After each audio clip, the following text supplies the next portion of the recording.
What's going on? Welcome to this install and review video of these OLM Spec CR sequential taillights. The minute I saw these, I knew I had to have them, and I think they just look so much better than stock. They are not perfect though, and I'll tell you about a big issue after the install, but for now let's take a closer look. The taillights should come well protected in a box and individually wrapped inside. At this point, make sure that you do a quick inspection to ensure that they're free from imperfections. You can see here that mine are perfect and they look even better than they did in the pictures. I recommend not getting rid of your stock taillights. Mine are going right back in this box in case I ever need them again. So let's compare them to the stock taillights, and I'll show you exactly how to remove and install them in a minute. But first I want to show you what you would be getting. As you can see here, the taillights are the exact same size. The OLMs retain every contour of the originals, so as far as fitment goes, they should be seamless on the car like the stock ones. The OLMs are slightly heavier though.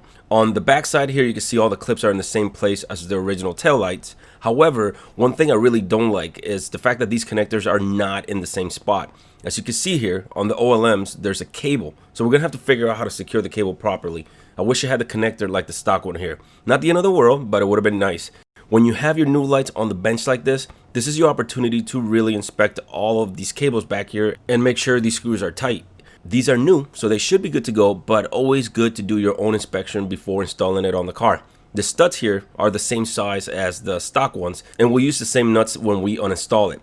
It's critical that we do not over torque these because these studs are going into plastic, so you will strip them right out if you over torque them. These taillights are completely plug and play. Nothing else is needed for the install. As you can see here, these are sequential LED lights, so that's a neat change to the look of the car and it makes it look more modern. Here you can see the difference between the stock light on the right and the OLM on the left. The stock lights are just slightly brighter, but not enough to really make much of a difference. If you get the clear ones like these, they look more three-dimensional than the stock ones, which is very nice.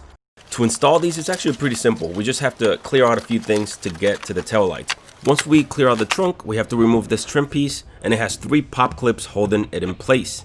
So grab your panel and clip removal tool and get them out, and then we can remove it by pulling it straight up. You can see here where they attach in place. Then we have to remove these covers here on both sides. They are simply attached to the car with retaining clips. Here you can see where all 5 are on this side. When you go to remove these, make sure that you put your flathead or panel removal tool between the outer and inner parts of the clip like this to separate them. Then you can pull the retainer out completely, followed by the clear inner part. Once you get those out, you'll have easy access to the taillights. We're gonna completely unplug the light from the car, and then we're gonna grab a 5/16 ratchet wrench and take out the 3 nuts securing the light to the car. And that's gonna be it on this side. Of course, the other side is exactly the same. From the outside, we're gonna pull the light directly back like this, and it should come right out. If it gives you trouble, it's probably because of this foam seal right here that can stick to the metal of the car. After giving this area a nice cleaning, we're gonna grab the new taillights and put them in. Make sure that you put the cable through the opening first before pushing the light in. Remember that clip here has to align properly. If it doesn't go in easily, peek on the backside and make sure that the studs are through the holes and that the cable isn't caught on anything.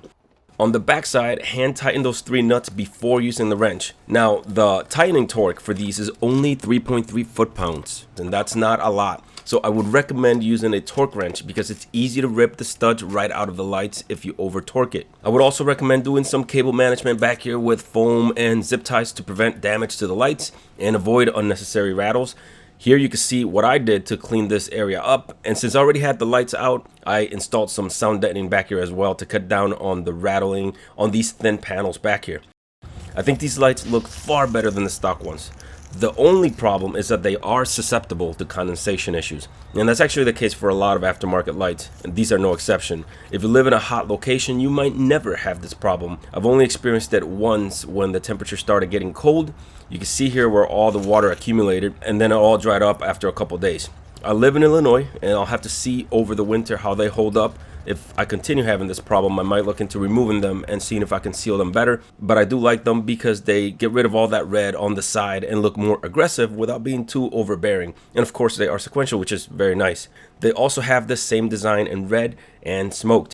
Let me know what you think about these in the comment section. And if you appreciate the video, don't forget to give it a like and consider subscribing for more content like this. I'll see you next video. Take care.